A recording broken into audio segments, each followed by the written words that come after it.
जय श्री राम। मेरी अनेकों प्रकार की विनती को समझकर कोई भी इस कथा को सुनकर दोष नहीं देगा। इतने पर भी जो शंका करेंगे वह तो मुझसे भी अधिक मूर्ख और बुद्धि के कंगाल हैं।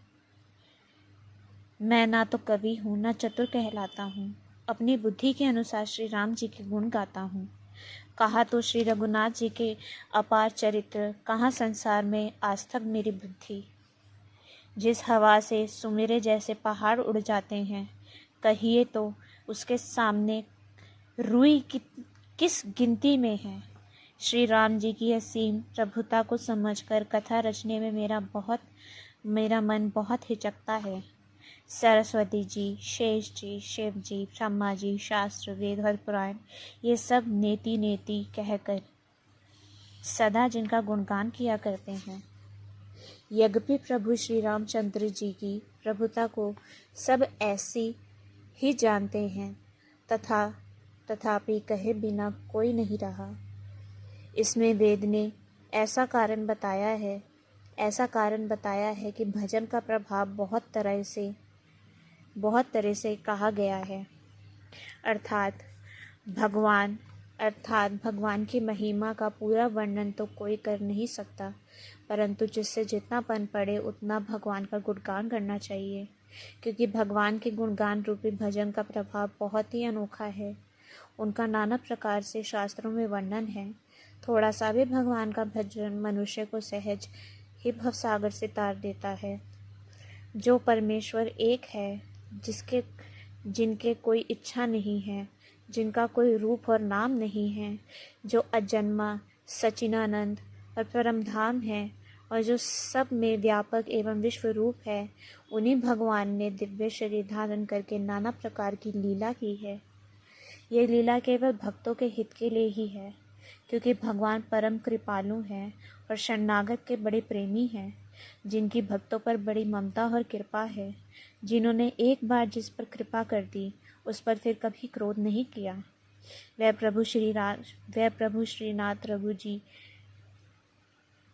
गई हुई वस्तु को फिर प्राप्त कराने वाले, गरीब निवास, सरल स्वभाव, सर्वशक्तिमान और सबके स्वामी हैं। यही समझकर बुद्धिमान लोग उनका श्री हरि का यश वर्णन करने अपनी वाणी पवित्र और उत्तम फल देने वाले बनाते हैं। उसी बल से मैं श्री रामचंद्र जी के चरणों में सिर निवाकर श्री रघुनाथ जी के गुणों की कथा कहूँगा। इसी विचार से मुनियों ने पहले हरि की कीर्ति गाई है। भाई, उसी मार्ग पर चलना मेरे लिए सुगम होगा। जो अत्यंत बड़ी श्रेष्ठ नदियाँ हैं, यदि राजा उन पर पुल बना देता है, तो अत्यंत छोटी चींटियाँ भी उन पर चढ़कर बिना ही परिश्रम के पार चली जाती हैं। इसी प्रकार मुनियों के वर्णन के सहारे मैं भी श्री रामचरित्र का वर्णन सहज ही कर सकूँगा। इस प्रकार मन को बल दिखलाकर मैं श्री रघुनाथ जी की सुहावनी कथा की रचना करूँगा।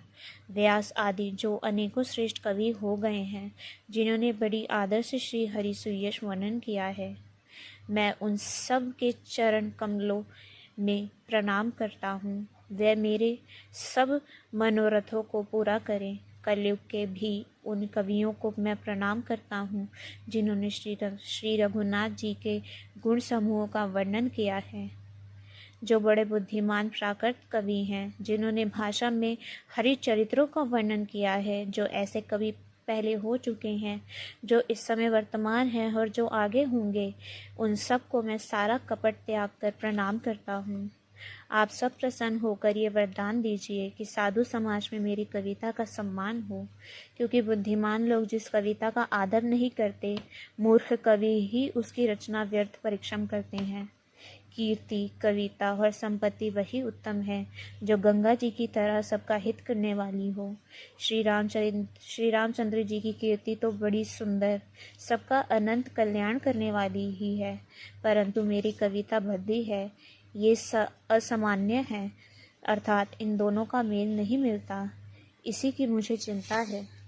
परंतु हे कवियों, आपकी कृपा से ये बात भी मेरे लिए सुलभ हो सकती है। रेशम की सिलाई टाट पर भी सुहावनी लगती है। चतुर पुरुष उसी कविता का आदर करते हैं जो सरल हो और जिसमें निर्मल चरित्र का वर्णन हो तथा जिन्हें सुनकर शत्रु भी स्वाभाविक वैर को भूलकर सराहना करने लगे। ऐसी कविता बिना निर्मल बुद्धि के होती नहीं और मेरी बुद्धि का बल बहुत ही थोड़ा है, इसलिए बार बार निहोरा करता हूँ कि हे कवियों, आप कृपा करें जिससे मैं हरि यश का वर्णन कर सकूं।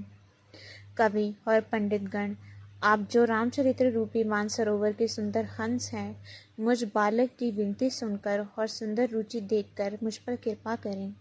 मैं उन वाल्मीकि मुनि के चरण कमलों की वंदना करता हूँ जिन्होंने रामायण की रचना की, जो खर राक्षस सहित होने पर भी खर कठोर से विपरीत बड़ी कोमल और सुंदर है तथा जो दूषण राक्षस सहित होने पर भी दूषण अर्थात दोष से रहित हैं। मैं चारों वेद की वंदना करता हूँ जो संसार समुद्र के पार होने के लिए जहाज के समान है तथा जिन्हें श्री रघुनाथ जी का निर्मल यश वर्णन करते स्वप्न में भी खेद नहीं होता।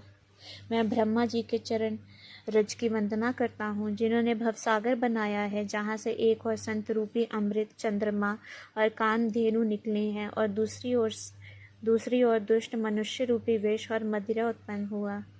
देवता, ब्राह्मण, पंडित, ग्रह, इन सब के चरणों की वंदना करके हाथ जोड़कर कहता हूँ कि आप सब प्रसन्न होकर मेरे सारे सुंदर मनोरथों को पूरा करें। फिर मैं सरस्वती जी की और देव नदी गंगा जी की वंदना करता हूँ। दोनों पवित्र और मनोहर चरित्र वाली हैं। एक गंगा जी स्नान करने में और जल पीने से पापों को हरती हैं और दूसरी सरस्वती जी गुण और यश कहने और सुनने से अज्ञान का नाश कर देती हैं।